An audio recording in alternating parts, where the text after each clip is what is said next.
இனிமே கண்ணை மூடிட்டு கடலை எண்ணெய் வாங்கலாம்.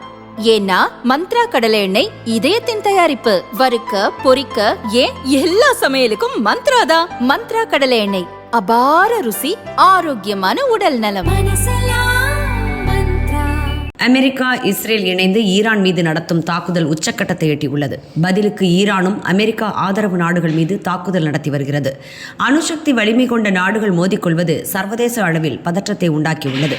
போர் கைமீறி சென்றால் அணுகுண்டு வீசக்கூட வாய்ப்புகள் உள்ளது. அமெரிக்கா வசம் அணுகுண்டுகள் இருப்பது போலவே ஈரானிடமும் 11 அணுகுண்டுகள் செய்ய தேவையான அளவுக்கு செறிவூட்டப்பட்ட யுரேனியம் இருக்கிறது.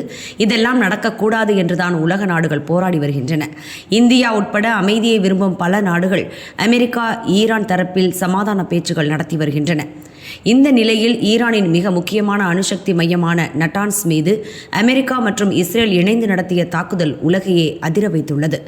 ஈரானின் நட்டான்ஸ் பகுதியில் உள்ள யுரேனியம் செறிவூட்டும் மையத்தின் மீது வான்வெளி தாக்குதல் நடத்தப்பட்டது. அமெரிக்கா மற்றும் இஸ்ரேல் படைகள் இணைந்து இந்த தாக்குதலை நடத்தியதாக ஈரான் குற்றம் சாட்டியுள்ளது.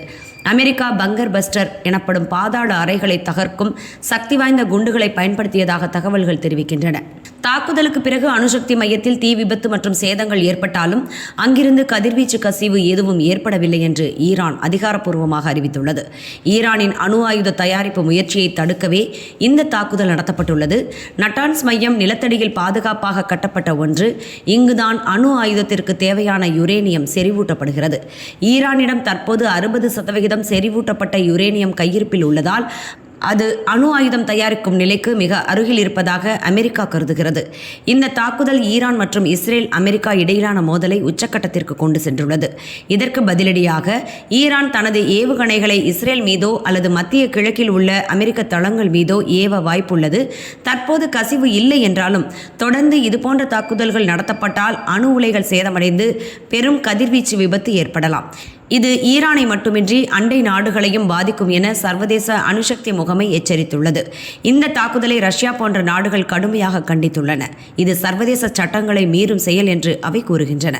இதனால் ஐநா சபையில் பெரிய அளவில் அரசியல் மோதல்கள் ஏற்படும். ஈரானின் அணுசக்தி திட்டத்தை கட்டுப்படுத்த நடத்தப்பட்டு வந்த பேச்சுவார்த்தைகள் அனைத்தும் இந்த தாக்குதலால் முற்றிலுமாக முறிந்து போகும் சூழல் ஏற்பட்டுள்ளது. சுருக்கமாக சொன்னால், அமெரிக்காவின் இந்த அதிரடி நடவடிக்கை ஈரானின் அணுசக்தி பலத்தை குறைக்க எடுக்கப்பட்டது என்றாலும் இது ஒரு பிராந்திய போராக மாறும் அபாயத்தை ஏற்படுத்தியுள்ளது.